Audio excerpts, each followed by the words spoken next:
Hello, मेरा नाम है अभिषेक और स्वागत करता हूं एक बार फिर आपके प्यारे चैनल JR ट्यूटोरियल्स में। बच्चों कैसे हो और आप सभी लोग? आई होप आप लोग बढ़िया होंगे, आपकी पढ़ाई एकदम बढ़िया चल रही होगी। ठीक है, तो आज से हम लोग स्टार्ट करने जा रहे हैं हमारा 6th लेसन, जिसका नाम है किंगडम एनिमेलिया या फिर एनिमल क्लासिफिकेशन आप बोल सकते हो। ठीक है, साइंस 2 का ये लेसन है। ओके, लेक्चर स्टार्ट करने से पहले आपको एक छोटा सा अनाउंसमेंट देना चाहता हूं कि हमारा जो JR ट्यूटोरियल्स का एप्लीकेशन है वो लाइव हो चुका है प्ले स्टोर पे। तो अगर आप अभी तक आप लोगों ने डाउनलोड नहीं किया है तो जरूर से डाउनलोड कर लेना। फ्री ऑफ कॉस्ट एप्लीकेशन है, 12-13 MB की एप्लीकेशन है, बहुत ही कम MB की एप्लीकेशन है। तो जाके आप जल्दी से डाउनलोड कर लेना उसे प्ले स्टोर से। बहुत सारे क्विजेस उसके ऊपर आ रहे हैं, आने वाले टेस्ट सीरीज चालू होने वाली, बहुत सारे लेक्चर्स उसके ऊपर आने वाले, तो जरूर से डाउनलोड कर लेना। ऑल्दो अगर आप मेरे साथ कनेक्ट होना चाहते हैं, मेरे सेशन से मेरे से कोई डाउट पूछना चाहते हैं, तो आप डायरेक्टली आके मेरे इंस्टाग्राम पे मुझे मैसेज कर सकते हैं। इतनी बात क्लियर है? तो आज हम लोग चालू करने जा रहे हैं, दैट इज हमारा वेरी फर्स्ट लेसन, जिसका नाम है एनिमल किंगडम एनिमेलिया। ठीक है, तो देखो सबसे पहले हम लोग ये जानेंगे कि क्लासिफिकेशन की जरूरत क्यों है। क्लासिफिकेशन की जरूरत है, देखो कोई भी आप चीज पढ़ रहे हो ना तो उसके पीछे एक रीजन होता है। तो हम क्लासिफिकेशन की जरूरत क्यों है ये हम लोग सबसे पहले डिस्कस करेंगे। देखो इस दुनिया में, ठीक है, इस दुनिया में टोटल 8 मिलियन से ज्यादा स्पीशीज अवेलेबल है। कितनी? 8 मिलियन से ज्यादा स्पीशीज अवेलेबल है। तो फॉर एन एग्जांपल, मैं एक साइंटिस्ट हूं, तो क्या मेरे लिए ये पॉसिबल होगा कि हर एक स्पीशीज को एक एक बार पढ़ना? जैसे फॉर एग्जांपल एक लायन की स्पीशीज है, तो मैंने लायन की स्पीशीज उठी, अच्छा इसके ये कैरेक्टर होते हैं, फिर इसको एक बार पढ़ा, फिर टाइगर की एक स्पीशीज को पढ़ा, फिर जिराफ की एक स्पीशीज को पढ़ा। तो क्या किसी भी एक साइंटिस्ट के लिए पॉसिबल है कि वो हर 8 मिलियन स्पीशीज को, 8 मिलियन से ज्यादा भी स्पीशीज है, ठीक है, 8 मिलियन तो मैंने एक नॉर्मल नंबर बताया, इससे मोस्टली ज्यादा ही स्पीशीज इस दुनिया में अवेलेबल है। तो क्या एक साइंटिस्ट के लिए पॉसिबल है कि वो इतनी सारी स्पीशीज को पढ़ सके? नहीं पढ़ सकता ना, क्योंकि वो अपनी लाइफ स्पैन में नहीं पढ़ सकता। उसको ये पढ़ने जाएगा तो कम से कम 1-2 हजार साल लग जाएंगे, और इतना किसी नॉर्मल पर्सन का मुझे नहीं लगता कि लाइफ स्पैन होगा। तो नॉर्मली पॉसिबल नहीं है किसी भी पर्सन को इतनी सारी स्पीशीज को पढ़ना। ठीक है, अगर मैं आपको एग्जांपल के साथ समझाऊं तो जैसे फॉर एग्जांपल आपके स्कूल में टोटल 5000-6000 बच्चे होंगे, तो उसमें क्या हर टीचर के लिए ये पॉसिबल है कि वो हर एक एक बच्चे को एक एक बार पढ़ाए? नहीं पॉसिबल है ना। अगर एक टीचर एक बच्चे को एक बार पढ़ाएगी तो 3-4 साल निकल जाएगा बच्चों को ही पढ़ाते पढ़ाते, एक टर्न पढ़ाते पढ़ाते। समझ में आ रही बात? तो मतलब एक साथ लोगों को चीजें पढ़ाना पॉसिबल नहीं है। इसीलिए आपके स्कूल ने क्या किया है, एक ग्रुप डिवाइड कर दिया है, जिसको अब उन्होंने क्या कहा है, स्टैंडर्ड। जैसे आप 10th स्टैंडर्ड में हो, बहुत सारे बच्चे 9th में होते, 8th में होते, तो स्टैंडर्ड में डिवाइड कर दिया है कुछ ग्रुप्स बना के। और किस बेसिस पे बनाया है? एज के बेसिस पे बनाया है। सही है, एज के बेसिस पे बना है कि जो 5 साल के बच्चे वो उनको फर्स्ट में डाल दो, जो 6 साल के बच्चे उनको सेकंड में डाल दो। ऐसे उन्होंने एज के बेसिस पे क्या बना दिए हैं, एक ग्रुप बना दिया है, जिन्हें वो क्या कहते हैं, स्टैंडर्ड। वैसे ही अगर मुझे एनिमल क्लासिफिकेशन पढ़ना है तो इतने सारे एनिमल्स है या फिर इतने सारे स्पीशीज है दुनिया में, तो उन पूरे के पूरे स्पीशीज को मैं क्या करूंगा, एक ग्रुप में डाल दूंगा, और उस पूरे ग्रुप को मैं एक साथ स्टडी कर सकता हूं। सही बात है, उस पूरे ग्रुप को मैं क्या कर सकता हूं, एक साथ स्टडी कर सकता हूं। तो बहुत सारे साइंटिस्ट हैं जो क्लासिफिकेशन करना चाहते थे, जैसे एरिस्टोटल है, ऐसे बड़े सारे साइंटिस्ट आपकी बुक में दिए हुए, हिस्ट्री ऑफ क्लासिफिकेशन में दिया हुआ है, बट वो इतना इंपॉर्टेंट नहीं हम लोग को सिर्फ एक साइंटिस्ट के बारे में पढ़ना है, जिसका नाम था R.H. विटेकर। ठीक है, जिनका नाम क्या था, R.H. विटेकर। और उन्होंने 5 किंगडम में जितने भी दुनिया की स्पीशीज है ना, ठीक है, दुनिया की जितनी भी स्पीशीज है उनको 5 किंगडम में डिवाइड कर दिया। तो यहां पे मैंने लिखा हुआ है, दीज आर द 5 किंगडम्स। ठीक है, ये वो 5 किंगडम है जिसमें R.H. विटेकर ने क्या बोला कि दुनिया में जितनी भी स्पीशीज है ना वो इन 5 किंगडम्स के अंदर आएंगी। अब जैसे मैंने आप लोगों को बताया कि आपके स्कूल ने एक बेसिस ऑफ क्राइटेरिया रखा है, क्या? एज का। ठीक है, एज के बेसिस पे आपके स्कूल ने क्या कर दिया, चीजों को डिवाइड कर दिया, बच्चों को डिवाइड कर दिया। तो इन्होंने किस बेसिस पे, ठीक है, किस बेसिस पे ये किंगडम बनाए हैं, 5 किंगडम बनाए हैं? देखो पहले नाम जान लो। सबसे पहला है दैट इज किंगडम मोनेरा, उसके बाद है किंगडम प्रोटिस्टा, उसके बाद आता है किंगडम फंगाई या फिर फंजाई, ठीक है, उसके बाद आता है किंगडम प्लांटेई, और लास्ट है हमारा किंगडम एनिमेलिया। तो ये 5 क्लासिफिकेशन उन्होंने किए। ये 5 क्लासिफिकेशन के बेसिस पढ़ने के लिए आप लोग को कुछ वर्ड्स आना जरूरी है। ठीक है, कुछ वर्ड्स आपको पता होना चाहिए कि इसके मीनिंग्स क्या होते हैं बच्चों। सबसे पहले आपको पता होना चाहिए कि प्रोकैरियोटिक मतलब क्या होता है। प्रोकैरियोटिक सेल, आई नो आपको बहुत सारे बच्चों को पता होगा कि सर प्रोकैरियोटिक सेल मतलब क्या होता है, बट बहुत सारे बच्चों को नहीं पता होगा, तो उनके लिए एक बार बता देता हूं। फिर हम लोग को पता होना चाहिए कि यूकैरियोटिक सेल मतलब क्या होता है। सही है, ठीक है, प्रोकैरियोटिक सेल क्या होता है, यूकैरियोटिक सेल क्या होता है। फिर हम लोग पढ़ेंगे that is mode of nutrition, mode of nutrition. Clear है इतना? फिर आपको पता होना चाहिए दैट इज यूनिसेलुलर ऑर्गेनिज्म मतलब क्या होता है। ये तो सब बच्चों को पता होगा आई गेस। ठीक है, यूनिसेलुलर ऑर्गेनिज्म और मल्टीसेलुलर ऑर्गेनिज्म को क्या होता है, इसका मतलब आप लोग को पता होगा। ठीक है, यूनिसेलुलर मतलब क्या होता है, मल्टीसेलुलर मतलब क्या होता है, इसका मतलब आप लोग को पता ही होगा।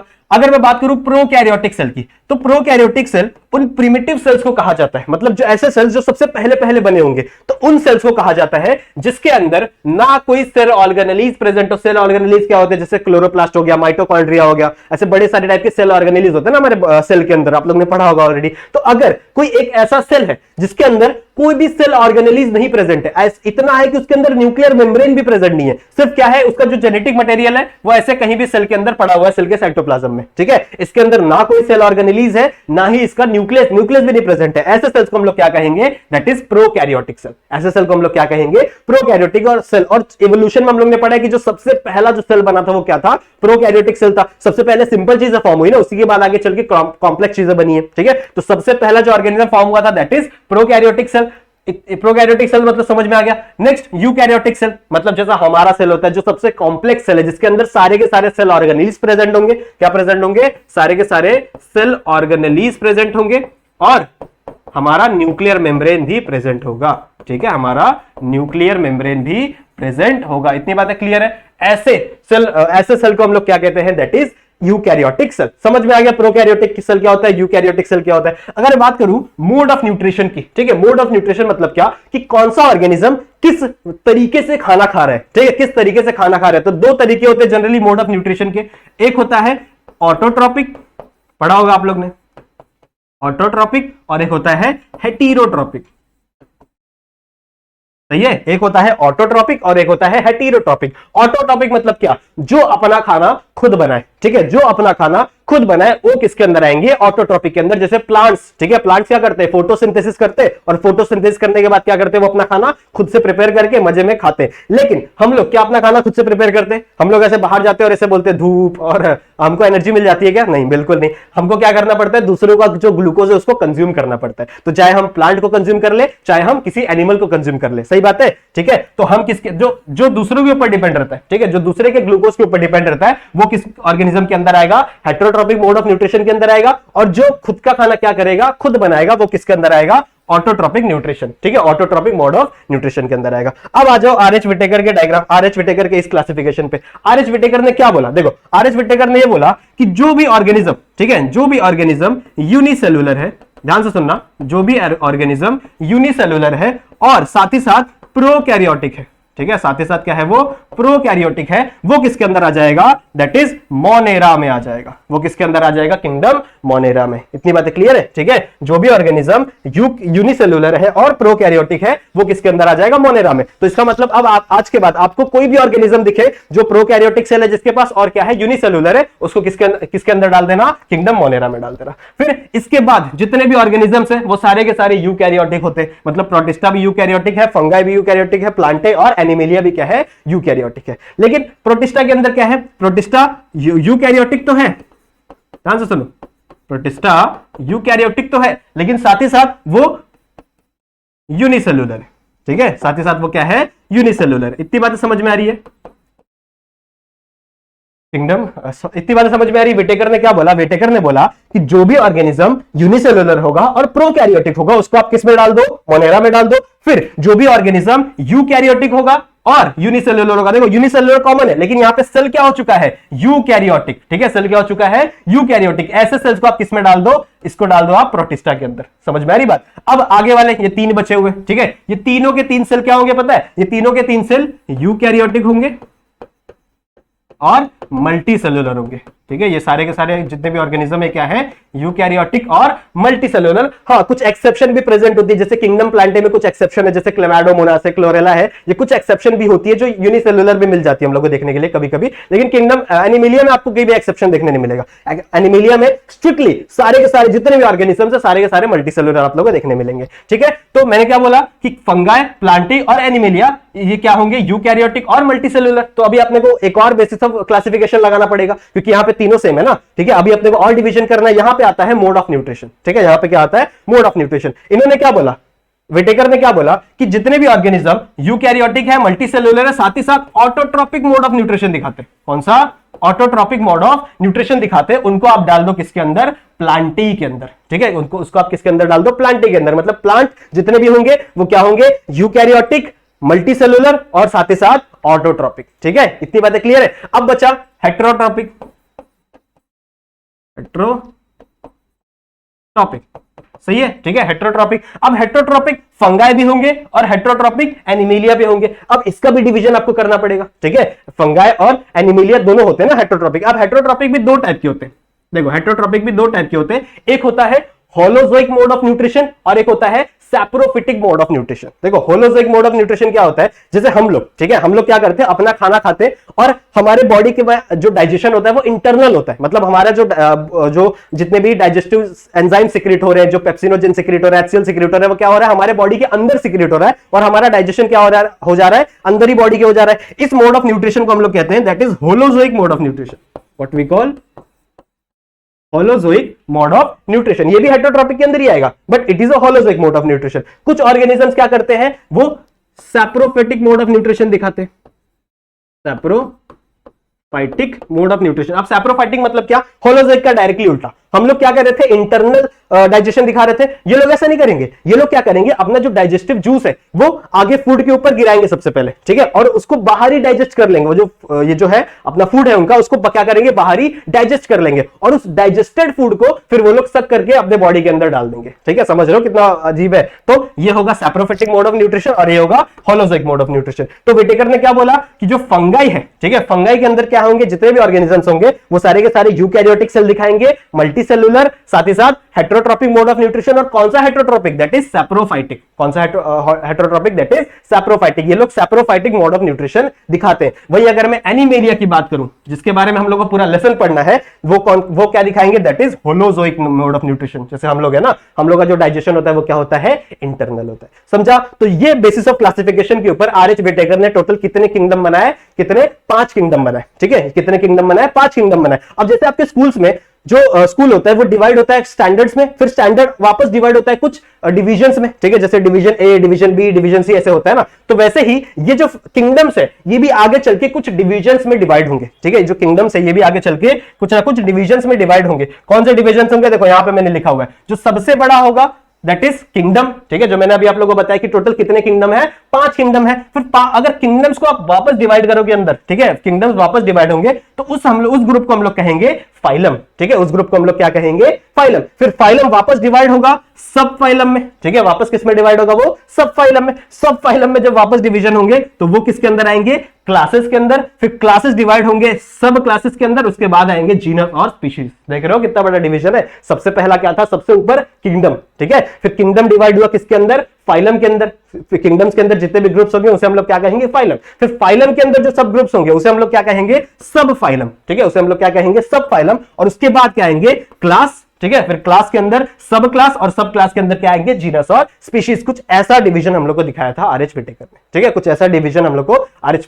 विटेकर ने शो किया था। क्लियर है, इतनी बात समझा। तो देखो ये टोटल हम लोग को 10 फाइलम पढ़नी है, ठीक है, किंगडम एनिमेलिया में टोटल कितनी फाइलम पढ़नी है हम लोग को, 10 फाइलम पढ़नी है। वैसे 11 फाइलम होती है लेकिन हम लोग को पढ़नी सिर्फ कितनी है, 10 स्टैंडर्ड के हिसाब से 10 फाइलम। तो ये 10 फाइलम मैंने यहां पे लिखा है, ठीक है, इसका नाम हो सके तो याद कर लो। सबसे पहला क्या है, दैट इज पोरीफेरा, ठीक है, पोरीफेरा से कैसे याद करोगे, इसको याद कर लो पोर्स से, ठीक है, इसको कैसे याद कर लो, पोर्स से। पोर्स होते हैं छोटे छोटे छेद। तो ये ऐसे ऑर्गेनिजम्स है जिनके बॉडी के ऊपर छोटे छोटे माइन्यूट स्पोर्स यानी पोर्स प्रेजेंट होते हैं, छेद प्रेजेंट होते हैं, ठीक है, ऐसे ऑर्गेनिजम्स को हम लोग क्या कहते हैं, पॉरीफेरा। तो जब भी मैं पॉरीफेरा बोलूं तो आपके दिमाग में आना चाहिए हाँ वो छेद वाले ऑर्गेनिज्म, ठीक है। फिर उसके बाद है नाइडेरिया, ठीक है, उसके बाद क्या है, नाइडेरिया। अच्छा, नाइडेरिया को ही सीलेंट्रेटा भी कहा जाता है, सीलेंट्रेटा नाइडेरिया को कहा जाता है। तो पहले सीलेंट्रेटा ने एक बहुत बड़ी क्लास थी, ठीक है, जैसा मैंने अभी आप लोगों को बोला कि टोटल 11 फाइलम होते लेकिन आपको पढ़ने 10। ऐसा क्यों है, क्योंकि जो नाइडेरिया है, सॉरी सीलेंट्रेटा है, वो बहुत बड़ी क्लास थी।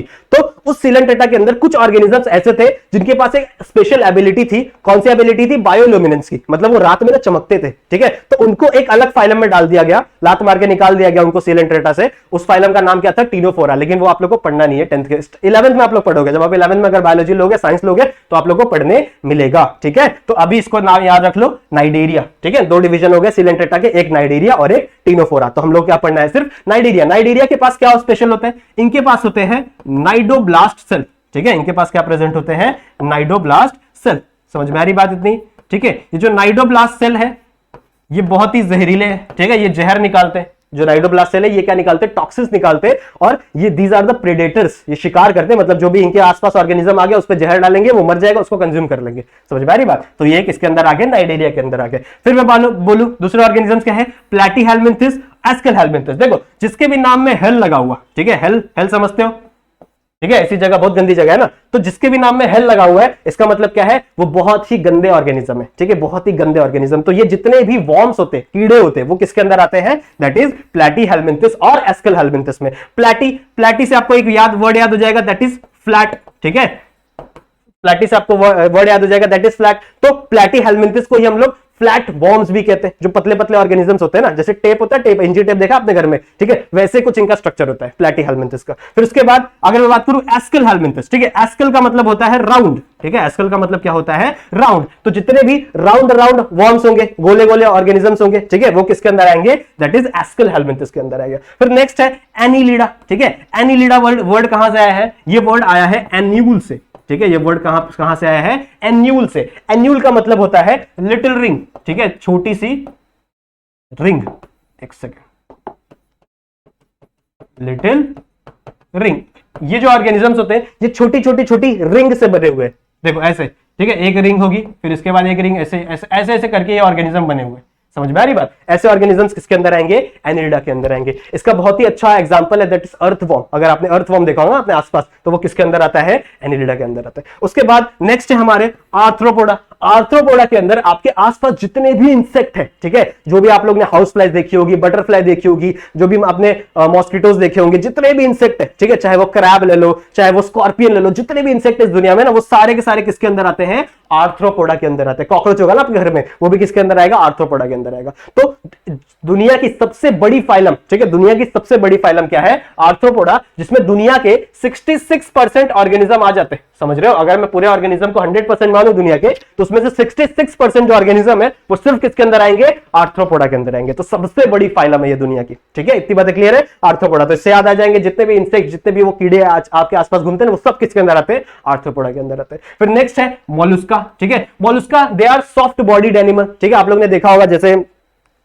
क्या बोल सकते हैं, ऑक्टोपस देखा होगा आप लोग ने, ठीक है, ऑक्टोपस देखा होगा, तो ऑक्टोपस एकदम सॉफ्ट बॉडीड एनिमल होता है, ठीक है, एकदम उसकी बॉडी एकदम सॉफ्ट सॉफ्ट होती है, वो किसके अंदर आता है, मोलुस्का, ठीक है, उसको याद कर लो, मोलुस्का को मोलू से, ठीक है, बहुत ही सॉफ्ट सॉफ्ट ऑर्गेनिजम्स होते हैं। फिर बात कर रहा हूं इकाइनोडर्मेटा की, ठीक है, इकाइनो का मतलब क्या होता है, इकाइनो का मतलब होता है रफ, ठीक है, या फिर आप बोल सकते हो कांटे, थ्रोन्स बोल, ठीक है, थ्रोन्स, और डर्मेटा का मतलब होता है स्किन, ठीक है। तो ऐसे ऑर्गेनिजम्स जो अपने स्किन के ऊपर कांटे लेके घूम रहे हैं, ठीक है, अपने स्किन के ऊपर कांटे लेके घूम रहे हैं, वो किसके अंदर आएंगे, इकाइनोडर्मेटा के अंदर आएंगे। फिर नेक्स्ट है हेमिकॉर्डेटा। हेमिकॉर्डेटा मतलब क्या, जिनके पास आधा कॉर्ड होता है, ठीक है, आधा कॉर्डेटा। पहले ये कॉर्डेटा के अंदर आते थे, पहले जो ऑर्गेनिजम्स ये कॉर्डेटा के अंदर आते थे, फिर कॉर्डेटा वालों को पता चला कि ये भाई गद्दार है, इसको निकालो अपने इधर से, तो इसको निकाल दिया गया। क्या क्यों होता है मैं बताऊंगा, जब आपको हेमिकॉर्डेटा पढ़ाऊंगा ना, तो आपको सिखाऊंगा कि इसको क्यों निकाल दिया गया, क्यों उसको गद्दार घोषित कर दिया गया, ठीक है, पढ़ाऊंगा। फिर लास्ट हमारे प्यारे से दैट इज कॉर्डेटा, जिसमें हम आते हैं, ठीक है, वी आर इन कॉर्डेटा। इतनी बातें क्लियर है? तो ये टोटल 10 फाइलम है जो आपको पढ़नी है। तो आपको आई गेस याद करने की कोशिश कर लेना, इनका नाम याद करने की कोशिश कर लेना। सबसे पहले पॉरीफेरा, फिर नाइडेरिया, फिर प्लैटीहेलमिंथिस,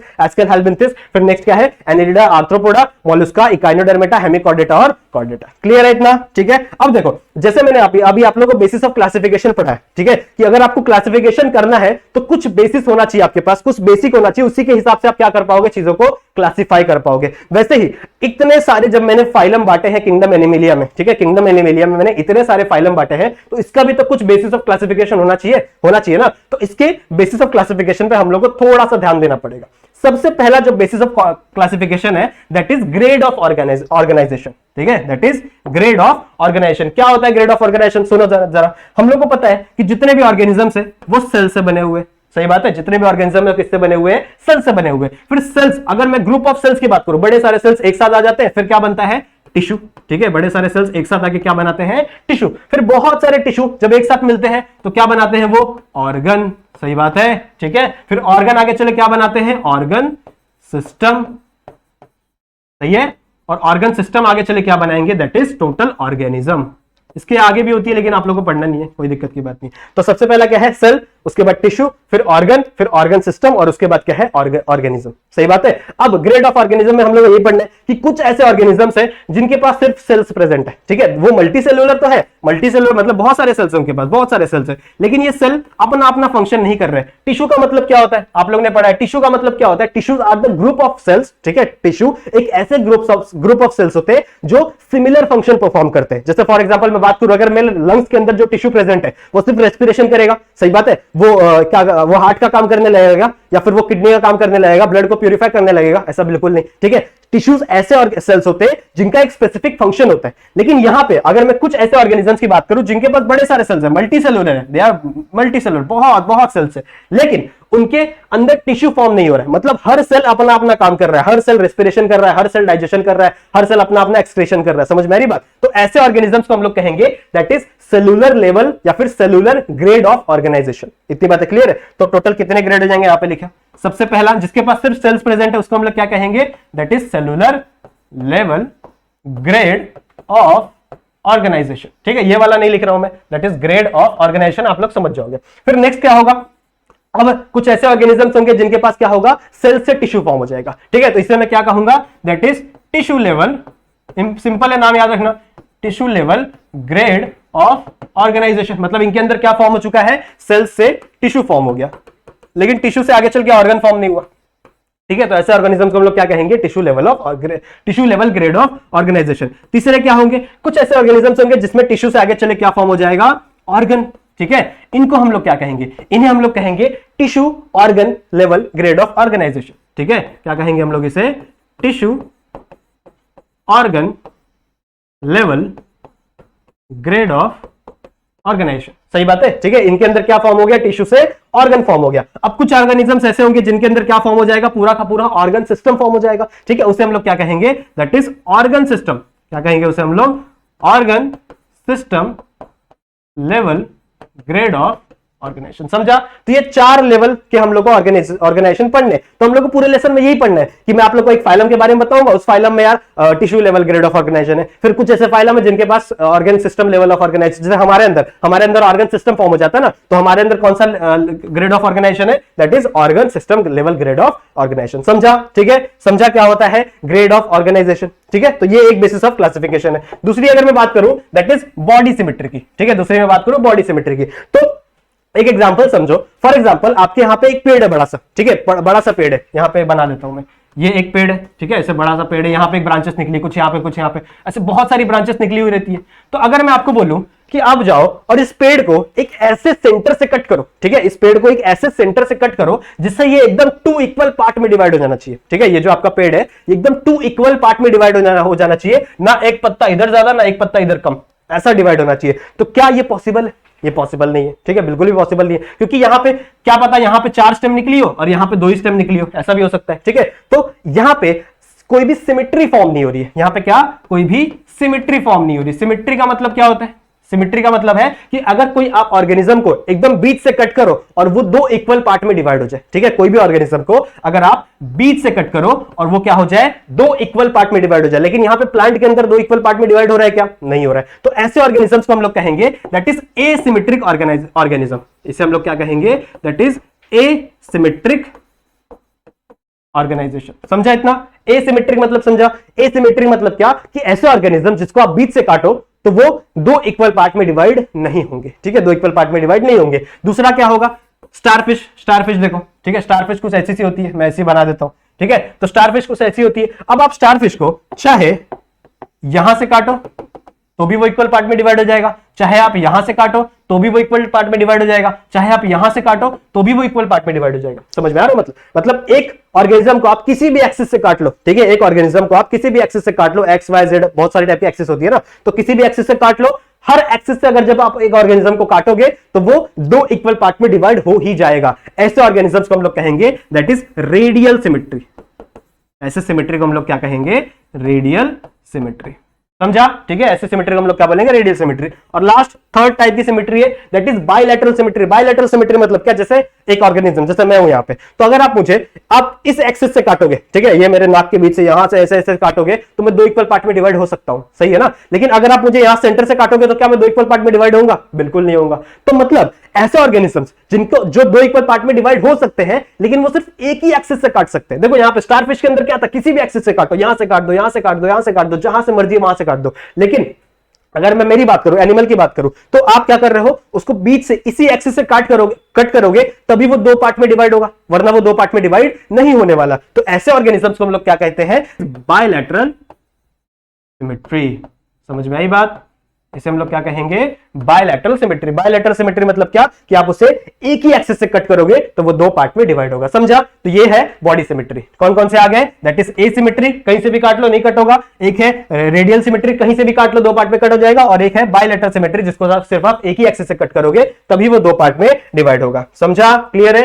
थर्ड है हमारा जर्म लेयर। ठीक है, नेक्स्ट है हमारा जर्म लेयर। जर्म लेयर क्या होता है? देखो जब भी कोई एक ऑर्गेनिज्म फॉर्म होता है, जैसे फॉर एग्जांपल एक ऑर्गेनिज्म है, ये है आपका मेल गैमेट, ये है आपका फीमेल गैमेट। पढ़ा है ना हम लोग ने सेकंड थर्ड लेसन। ठीक है, तो जो मेल गैमेट है और फीमेल गैमेट है, जब इसका फर्टिलाइजेशन होता है, तो यहां पे एक सेल बनता है दैट इज जाइगोट। ठीक है, यहां पे एक सेल बनता है दैट इज जाइगोट। सही बात है। अब ये जो जाइगोट है ये आगे चल के डिवाइड करेगा, ठीक है, बहुत ज्यादा माइटोसिस करेगा, डिवाइड करते रहेगा और ये आगे चल के एक लेयर फॉर्म करेगा। ऐसे 3 लेयर फॉर्म करेगा। अगर मैं ह्यूमंस की बात करूं तो 3 लेयर फॉर्म करता है। जो सबसे ऊपर वाली होती है दैट इज एक्टोडर्म, फिर उसके बाद होती है मेसोडर्म और उसके बाद होती है एंडोडर्म। सही बात है। तो यहां पे 3 जर्म लेयर फॉर्म हो रही है। कितनी जर्म लेयर? इस लेयर को हम लोग जर्म लेयर बोलते हैं। जो आप जिसको अगर नहीं पता होगा वो सुन लो। ठीक है, ये जो लेयर फॉर्म हो रही है ना, जिससे आगे चल के पूरा ऑर्गेनिज्म फॉर्म होने वाला है, इसको हम लोग क्या बोलते हैं? That is germ layer. इतनी बातें क्लियर है? ये जर्म लेयर है। तो सबसे ऊपर वाली दैट इज एक्टोडर्म, फिर उसके बाद वाली दैट इज, उसके बाद वाली एंडोडर्म। सही है? सही है, ठीक है। तो एक्टोडर्म हो गया। अब देखो इस ऑर्गेनिज्म के अंदर, जैसे मैं अगर मेरी बात करूं तो यहां पे 3 जर्म लेयर फॉर्म हो रही है। तो जिस भी ऑर्गेनिज्म में 3 जर्म लेयर फॉर्म होगी, ठीक है, जिस भी ऑर्गेनिज्म में 3 जर्म लेयर फॉर्म होंगी उसे मैं कहूंगा दैट इज ट्रिप्लोब्लास्टिक। ठीक है, उसे मैं क्या कहूंगा? That is triploblastic. समझा? ट्रिप्लोब्लास्टिक मतलब क्या कि 3 जर्म लेयर है भैया। ठीक है, कुछ ऐसे प्रिमिटिव ऑर्गेनिजम्स भी है, कुछ ऐसे प्रिमिटिव ऑर्गेनिज्म है जिनके पास 3 जर्म लेयर नहीं फॉर्म होती। ये मेसोडर्म ना, ये फॉर्म नहीं होती, सिर्फ क्या फॉर्म होती है? एक्टोडर्म और एंडोडर्म। ऐसे ऑर्गेनिजम्स को मैं क्या कहूंगा? That is diploblastic. ऐसे ऑर्गेनिजम्स को क्या कहूंगा? That is diploblastic. समझा? ठीक है, इतनी बातें क्लियर है। तो 2 टाइप के जर्म लेयर हम लोग को पढ़नी है, एक है ट्रिप्लोब्लास्टिक और एक है डिप्लोब्लास्टिक। ट्रिप्लोब्लास्टिक मतलब क्या? जिसके पास 3 जर्म लेयर है वो क्या हो जाएगा? ट्रिप्लोब्लास्टिक। जिसके पास 2 जर्म लेयर है वो क्या हो जाएगा? डिप्लोब्लास्टिक। क्लियर है इतना? ठीक है, समझ में आएगा। तो इस पूरे लेसन में हम लोग यही करेंगे कि भैया एस्केल हेलमिंथस में हम लोग पढ़ेंगे डिप्लोब्लास्टिक है, फिर आगे चल के नाइडेरिया में हम लोग पढ़ेंगे डिप्लोब्लास्टिक है, फिर आगे चल के हम लोग बोलेंगे कॉर्डेटा में ट्रिप्लोब्लास्टिक है। तो यही सारी चीज हम लोग को पढ़नी है, यही सारे बेसिस ऑफ क्लासिफिकेशन है। नेक्स्ट अगर मैं बात करूं तो नेक्स्ट दैट इज हमारी बॉडी कैविटी। ठीक है, बॉडी कैविटी को ही सिलोम भी कहते हैं। बॉडी कैविटी को ही हम लोग क्या कहते हैं? सिलोम भी कहते हैं। बॉडी कैविटी मतलब क्या? आपका, ठीक है, आपके बॉडी के अंदर फॉर एग्जांपल ये मैं किसी ऑर्गेनिज्म को बना रहा हूं, ठीक है, ये सिर्फ एक ड्राइंग है, ये नॉर्मल सा एक ऑर्गेनिज्म मैंने बना दिया। आई नो मेरी ड्राइंग इतनी अच्छी नहीं है, कोई दिक्कत की बात नहीं। तो इस ऑर्गेनिज्म के अंदर यहां पे कुछ ऑर्गन्स पड़े होंगे, ठीक है, यहां पे कुछ ऑर्गन्स पड़े होंगे। जैसे ये क्या है? इसका लंग्स है, ठीक है, आई नो इतना अच्छा नहीं बना है। फिर इसके बाद इसका ये क्या है? इसका स्टमक है। फिर स्टमक के नीचे स्मॉल इंटेस्टाइन, लार्ज इंटेस्टाइन। तो अगर देखो ये जो बॉडी वॉल है, ये बॉडी वॉल और इस ऑर्गन के बीच में जो स्पेस प्रेजेंट है, ठीक है, ये जो बॉडी वॉल है और इस ऑर्गन के बीच में ये जो स्पेस प्रेजेंट है, इसी स्पेस को हम लोग क्या कहते हैं? सिलोम। ठीक है, इसी स्पेस को हम लोग क्या बोलते हैं? सिलोम, या फिर हम लोग बोल सकते हैं it is a body cavity. तो कुछ ऑर्गेनिजम्स में ये बॉडी कैविटी फॉर्म होती है और कुछ में ये नहीं होती है। ठीक है, कुछ में ये बॉडी कैविटी फॉर्म होती है और कुछ में नहीं होती है। और ये बॉडी कैविटी बनती किससे? ये बॉडी कैविटी बनती है हमेशा मेसोडर्म से। याद रखना, ये बॉडी कैविटी हमेशा किससे बनती है? मेसोडर्म से। तो ये एक बड़ा अच्छा सा ट्रिक है कि जिसके पास मेसोडर्म प्रेजेंट होगा, मेसोडर्म मतलब क्या? वो बीच वाली जर्म लेयर, मतलब जो ऑर्गेनिज्म ट्रिप्लोब्लास्टिक होगा, 3 जर्म लेयर प्रेजेंट होंगी, उसके अंदर बॉडी कैविटी बन सकती है। ठीक है, उसके अंदर क्या बन सकती है? बॉडी कैविटी बनेगी। तो 3 टाइप के ऑर्गेनिज्म हो सकते हैं। या तो एक ऑर्गेनिज्म के पास बॉडी कैविटी है, ठीक है, सॉरी बॉडी कैविटी नहीं है। अगर किसी ऑर्गेनिज्म के पास बॉडी कैविटी नहीं है तो मैं उसे कहूंगा दैट इज एसिलोमेट। मैं उसे क्या कहूंगा? एसिलोमेट। समझ में आ रही बात? एसिलोमेट मतलब क्या? जिसके पास बॉडी कैविटी नहीं है। फिर मैं बात करूं दूसरा ऐसा ऑर्गेनिज्म जिसके पास बॉडी कैविटी होगी, जैसे मेरे पास, ठीक है, तो मैं इसे कहूंगा दैट इज यूसिलोमेट। यूसिलोमेट। मेट। देखो ए का मतलब होता है नहीं है, ठीक है, यू का मतलब होता है ट्रू, ठीक है, यू का मतलब क्या होता है ट्रू, सच्चा सिलोमेट, मतलब क्या है इसके अंदर असली बॉडी कैविटी प्रेजेंट है। कुछ ऐसे ऑर्गेनिजम्स भी होते हैं जिनके पास बॉडी कैविटी तो प्रेजेंट होती है, ठीक है, बॉडी कैविटी तो प्रेजेंट होती है, बट वो मेसोडर्म से नहीं बनी होती। समझ में आ रही बात? मैंने क्या बोला कि बॉडी कैविटी ऐसी कैविटी है जो किससे बनी हुई होनी चाहिए, मेसोडर्म से, तभी वो क्या होगा, ट्रू बॉडी कैविटी होगी। तो जो मेसोडर्म से बनी है वो क्या होगा, यूसिलोमेट। लेकिन कुछ ऐसे ऑर्गेनिजम्स होते हैं जिनके पास असली बॉडी कैविटी नहीं है, मतलब मेसोडर्म से बनी हुई बॉडी कैविटी नहीं है, तो उसे उस बॉडी कैविटी को मैं कहूंगा दैट इज सूडोसिलोमेट, ठीक है, उसे मैं क्या कहूंगा, दैट इज सूडोसिलोमेट। पढ़ते हैं ना हम लोग, फिजिक्स में पढ़ते हो ना, ये सूडो वर्ड, सूडो मतलब क्या, गलत, ठीक है, झूठा। तो ये इसके अंदर कैविटी तो प्रेजेंट होगी, ये इसकी बात नहीं कर रहा हूं, कोई ऑर्गेनिज्म के अंदर कैविटी तो प्रेजेंट होगी, बट वो झूठी कैविटी है, असली कैविटी प्रेजेंट नहीं है, मतलब वो मेसोडर्म से डिराइव्ड नहीं है, तो उसे मैं क्या कहूंगा, दैट इज सूडोसिलोमेट। क्लियर है इतना? और हमारे जो लास्ट है दैट इज बॉडी सेगमेंटेशन, ठीक है, बॉडी सेगमेंटेशन। सेगमेंटेशन मतलब क्या, कि ऐसा ऑर्गेनिज्म जिसको अगर आप काटो, ठीक है, काटो मतलब क्या, उसको अगर आप डिवाइड करने जाओ तो परफेक्टली सेगमेंटेड बॉडी होगी, मतलब सेगमेंट में डिवाइड होगी उसकी बॉडी, ठीक है, उसकी बॉडी क्या होगी, ऐसे सेगमेंट्स में डिवाइड होगी। समझ में आ रही बात? समझ में आ रही? तो जिसके अंदर, जिसकी बॉडी सेगमेंट, देखो ये बहुत इजी है याद कर रखना, जिसकी बॉडी सेगमेंट्स में डिवाइड होगी वो सेगमेंटेड है, जिसके अंदर बॉडी सेगमेंट में नहीं डिवाइड होगी वो नॉन सेगमेंटेड है। बस इतना ही है, ठीक है। क्या है, एक है सेगमेंटेड जिसकी बॉडी डिवाइड होगी, ठीक है, सेगमेंटेड, और एक है नॉन सेगमेंटेड, सेगमेंटेड। क्लियर है? ठीक है। अब कुछ कुछ ऐसे भी होते हैं जो कि ट्रू, इसमें भी होता है ट्रू सेगमेंटेशन और सूडो सेगमेंटेशन। मतलब क्या कि देखो, सेगमेंटेशन ना अडल्ट बॉडी में भी रहनी चाहिए, साथ ही साथ इसका जो लार्वा बनता है, लार्वा बोल सकते हैं, या फिर जो एम्ब्रियो बनता है, ठीक है, हमारे बॉडी के अंदर हम अपने लैंग्वेज में एम्ब्रियो बोलते हैं। तो एम्ब्रियो, अगर किसी ऑर्गेनिज्म का अडल्ट बॉडी भी सेगमेंटेड है और एम्ब्रियो भी सेगमेंटेड है तो वो ट्रू सेगमेंटेशन होगा, ठीक है, वो क्या होगा, ट्रू सेगमेंटेशन होगा। उस सेगमेंटेशन को हम लोग कहेंगे दैट इज मेटामेरिक सेगमेंटेशन, ठीक है, मेटामेरिक सेगमेंटेशन। क्लियर है? क्लियर है? ठीक है, इतनी बातें क्लियर है। सो आई होप आप लोग को बेसिस ऑफ क्लासिफिकेशन पूरी अच्छे से समझ में आ गए होंगे। तो नेक्स्ट लेक्चर से हम लोग जंप करेंगे किसके ऊपर, फाइलम्स के ऊपर। सारे फाइलम्स के बारे में हम लोग रीड करेंगे, जितने भी बेसिस ऑफ क्लासिफिकेशन पढ़े ना वही सब हम लोग रीड करने वाले हैं कि इस ऑर्गेनिज्म के अंदर ग्रेड ऑफ ऑर्गेनाइजेशन कौन सा है, ये ट्रिप्लोब्लास्टिक है कि ट्रिप्लोब्लास्टिक है, इसके अंदर सिलोम कितने प्रेजेंट है, यही सारी चीजें हम लोग डिस्कस करने वाले हैं सारे के सारे फाइलम के बारे में। क्लियर है? तो नेक्स्ट लेक्चर से हम लोग ये सारी चीजें डिस्कस करेंगे। आई होप आप लोग को ये लेक्चर इंफॉर्मेटिव लगा होगा, आप लोगों को समझ में आया होगा, कुछ नई नई चीजें सीखने मिली होंगी। ठीक है, तो अगर आपको वीडियो पसंद आया तो वीडियो को लाइक जरूर से कर दो, चैनल को सब्सक्राइब कर दो अगर नए आए हो, और पहले वाली वीडियोस भी देख लेना सारे जितने भी है, और टाइम बहुत कम बचा है ना तो थोड़ा फास्ट भागा के देख लो, कोई दिक्कत की बात नहीं है। क्लियर इतना? तो मिलते हैं किसी नेक्स्ट वीडियो में, तब तक के लिए कीप स्टडीइंग।